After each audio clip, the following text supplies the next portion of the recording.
ও guys গতকালকে নাকি juice গতকালকে না আজকে কইতে হ্যাঁ কিটা রইছে রাইল গাইস আমার জুস বানানো হয় নাই আমার বিটরুট জুস বানানো হয়ে গেছে নি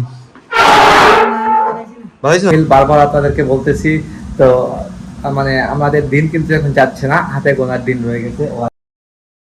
hello guys, welcome to my new blog. কেমন আছেন সবাই? আই হোপ সবাই ভালো আছেন, আমি ভালো আছি। তো এখন হচ্ছে আফটারনুন 2:15 বাজে, মানে 2:15 বেজে গেছে। আমি দোকান থেকে আসলাম, যাব ওয়ার্কআউট করতে, বিকালে ওয়ার্কআউটে যাই গাইস।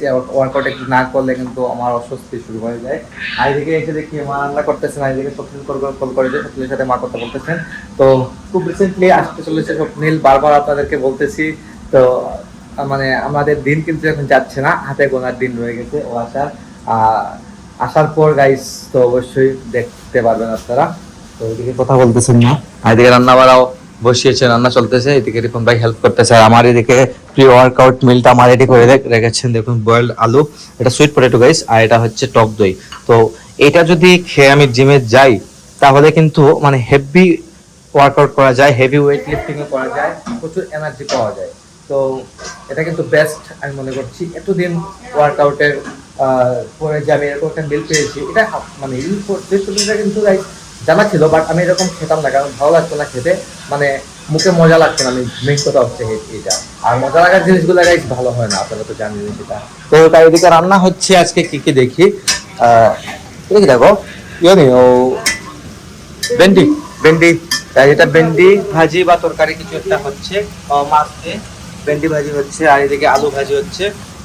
তো আমরা কিন্তু গাইস সব সময় সানফ্লাওয়ার অয়েলটা ইউজ করি। এই দেখুন সানফ্লাওয়ার অয়েল আমরা সব সময় ইউজ করি।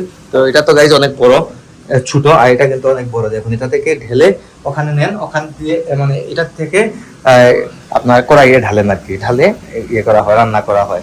আর এদিকে বাসন টাসন পরিষ্কার করা হচ্ছে, কন্টিনিউয়াসলি গাইস বাসন পরিষ্কার করা হয় রেগুলার। হ্যাঁ আজকে হচ্ছে গিয়া 19 তারিখ। গাইস মা বলছেন আজকে কত তারিখ? আজকে হচ্ছে 19 তারিখ, 19শে মার্চ। তো এপ্রিলে আসতে চলেছে স্বপ্নিল। তো কত তারিখ আসবে সেটা বলতেছি না, বলবো আপনাদেরকে অবশ্যই। আসলে তো আপনারা দেখতেই পারবেন কবে আসছে। তো আমরা কিন্তু খুব এক্সাইটেড। স্বপ্নিল কিন্তু 6 বছর পর আসতেছে গাইস। এক্সাইটেড তো থাকার কথা, কারণ ও আমার ছোট ভাই, ইমিডিয়েট ছোট।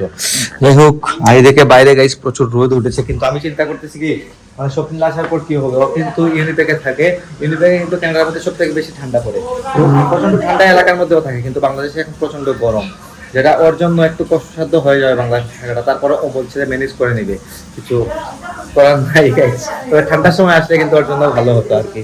তো এই টাইমে স্বপ্নিল প্রতিদিন কল করে, বা একটু পরেও কল করে, ও যখন ফ্রি থাকে তখনই কল করে আর কি।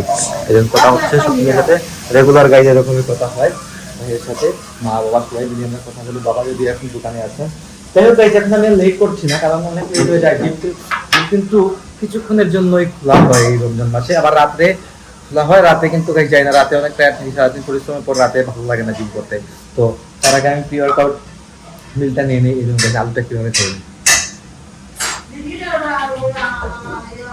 তারপর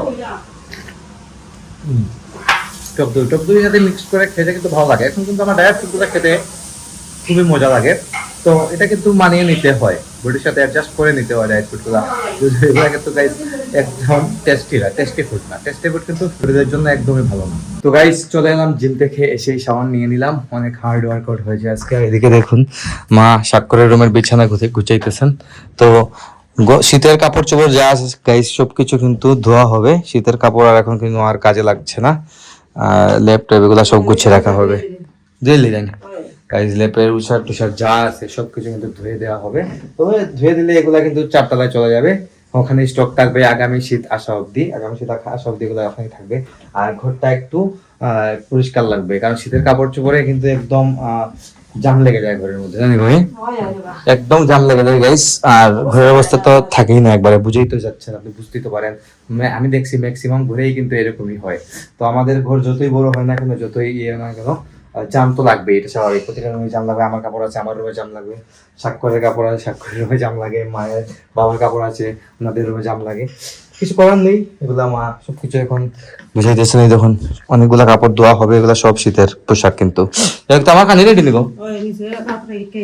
গাইস আমার লাঞ্চ রেডি, আমি লাঞ্চ করবো এখন। সাত করে দিয়ে খাইতেছে, সাত করে যেমন মতো লেট করেই খাই, খাওয়া দাওয়া করবো। খাইতেছে কিটা দেবে রে ভাইয়া, এটা কি গাই দেখুন, ও কিন্তু একসাথে মাখায় খাইতেছে। এটা হচ্ছে ভেন্ডি তরকারি, আগে সকালে দেখেছিলেন রান্না হয়েছিল ভেন্ডি দিয়ে আলু দিয়ে, আর এটা হচ্ছে মাছ দিয়ে তরকারি রান্না হয়েছে, টোকা আছে বলে, আলু ভাজি আছে। ও এদিকে আমার খাবার রেডি করে রেখেছেন। যাই হোক, তো খাওয়া দাওয়া করবো। কিন্তু আমার সবাই খানি শেষ কি? হ্যাঁ, এক সময় খাওয়া দাওয়া শেষ হয়ে গেছে। আর আমার ডিম করছো নি গাইস, বলেছিলাম রিপন ভাইকে একটা ডিম সিদ্ধ দেওয়ার জন্য, এরকম আমাকে আজকে একটা ডিম সিদ্ধ করে রেখেছে। একটা ডিম সিদ্ধ খেতেই হবে, কারণ অনেক হার্ড ওয়ার্কআউট হয়ে গেছে, এটা কি বলবো, 2.5 ঘন্টা ওয়ার্কআউট হয় এখন। তো খাওয়া দাওয়া করি এখন। গাইস এদিকে দেখুন স্বাক্ষর এদিকে রুটি শেখছে মাত্র, এই দেখুন রুটিগুলো শেখে রাখছে, রুটি আর কি এটা রুটি আর ডিম শেখে রাখছে। এইদিকে দেখুন গাইস, ধোঁয়াটা যাওয়ার জন্য এটা ইউজ করতেছে।